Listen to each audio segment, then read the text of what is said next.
Welcome to Insight, produced in partnership with Lakeland Public Television, serving North Central Minnesota.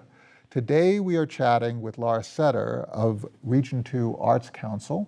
Laura has generously agreed to share some of her experience with us. I'd like to thank you, Laura, for joining us today. Thank you for inviting me. So let's talk about art, let's talk about performance, let's talk about the wonders of bringing creation to this region. Talk about the Region 2 Arts Council.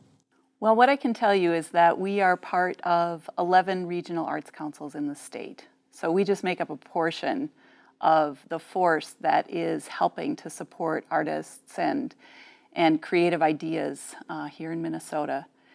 Region 2 Arts Council, we're located in Bemidji at the Rail River Folk School. We are a staff of 2.5. We have a board of 10. But we also have an Anishinaabe Arts Initiative Advisory Council that helps us make decisions. Bemidji is comprised of, or not Bemidji, but Beltrami County is comprised of 20% at least of Native American people. And so we find that it's really important for our Arts Council to encompass the voices and the creative ideas and the initiatives that come from our whole county. And particularly when art emerges from different peoples and different traditions, you have a number of different native traditions here in this region, and quite diverse. You also have a number of different European traditions. You have new entrants into the region. Talk about how art attaches to people. That's a great question, because particularly with the Native artists that we serve and who we work with, there's contemporary and traditional art. Right. And I think that that's really important. And that is also something that we support and we showcase, and we try to bring from traditional spaces into non-traditional spaces, like our coffee shops, like our office space, and into other arts festivals that aren't particularly or only Indigenous arts festivals. So we find that it's our work to highlight and to bring art out of places where it might be hidden or not seen, or only seen by a certain number of people. How is the arts fostered here in Minnesota? What are the funding streams? What kind of public support, what kind of private support do you experience in this region? Well, I want to for sure talk about the Legacy Amendment from 2008, when the arts and culture sector got together with the conservationists and naturalists and put together a legislature that was then voted on by the people of Minnesota to take a 3/8 of a cent increase on our sales tax, and that would be divided so that we could preserve our natural spaces, our waterways, as well as our arts and cultural heritage. And how that impacted the Region 2 Arts Council was that the amount of money that we had was primarily from the McKnight Foundation and also from the state's general fund. But given the influx of funding dollars from the Legacy Amendment, that tripled the amount of money that we had to share. So for example, in fiscal year 2018, we have nearly $500,000 to use to support the arts in our 5-county region. Right now, I've only talked about Beltrami County, but we are also working with artists and organizations who want to bring art into the communities of Hubbard and Clearwater, Lake of the Woods, and Monoman counties as well. So we've got a 5-county reach.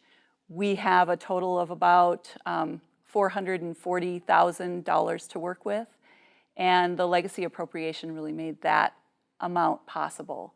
But with that means that we have to be very innovative, and we also have to work on inclusivity, and we have to work on equity issues as well. And we're kind of on the cusp of that with our statewide regional arts council system, is that the McKnight Foundation has encouraged us to take a look at the funding that we receive and to ensure that we get further training so that racial equity and cultural equity and inclusivity becomes part of our system and part of what we do, more than just reaching out and supporting artists, but how do we bring this cultural dynamic into our workplace and also into the way we help fund our arts projects and programs and artists as well. Why is art important to the economy of the region? It's important because, for one, people love innovation, and artists are innovators. And innovation helps infuse the economy with ideas, with change. Change is important. It also brings people in. Art gathers people around it, around ideas, around beauty, around questions, around critical thought. And it creates a conversation that's different even than the one we're having here. It creates a conversation where it can be inspired not by what someone says, but by what someone sees or what someone hears. And I think that's a beautiful thing. And that does make a difference. And I can also talk about the economic impact of the arts in our region. It's really exciting. It's exciting what full-time artists actually put in economically in terms of their own resources in order to generate their own art. It's exciting what part-time artists do as well, what audiences pay to see performances, and also what organizations put out to have these events happening. They say the Creative Minnesota Report, also a gem in the state of Minnesota is that we have a group that puts out a Creative Minnesota Report. And the most recent Creative Minnesota Report says that there's an $11 million impact by just the money that goes into our economy based on creative expression in the arts. And so that's exciting. It's great. It's a question of return on investment, right? Absolutely. You're making the community more enjoyable, more fun. You have a quality of life impact, and you see the economic impact. You see the multiplier effect for every dollar spent in the arts. I was just at Bridget's the other day, and I had walked around the town, and as soon as music appeared there, as soon as we had a band performing there, fantastic music, the place went from being somewhat patronized to being totally jam-packed. Everybody wanted to hear and listen and talk, and you could actually see the change in, and people were spending money, and they were at the bar, and they were ordering food and so on and so forth. But you could also see the change in energy. The conversation level became much more animated as people were interacting. It was just a very, very wonderful, enjoyable experience. Absent art, it would be like the neighboring restaurant, which had patrons, but it wasn't as full of energy and life and also spending, basically. Yep. And I think our communities were really lucky because our communities and places like Bridget's recognize the importance of flexibility. That particular music event was supposed to happen at the waterfront and the weather wasn't great.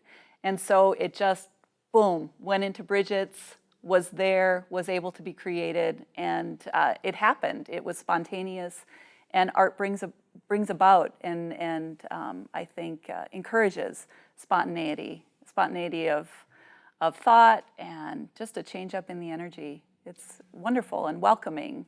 And that's what we want in our communities. And there's a tradition here in the community. I walked by the Paul Bunyan and Babe concrete statue, and those are art pieces. They're attractions. They were created in, I think it was 1937, and they have a great place in the history of this area. When you look back at how art creates a sense of place and accomplishment and gathering.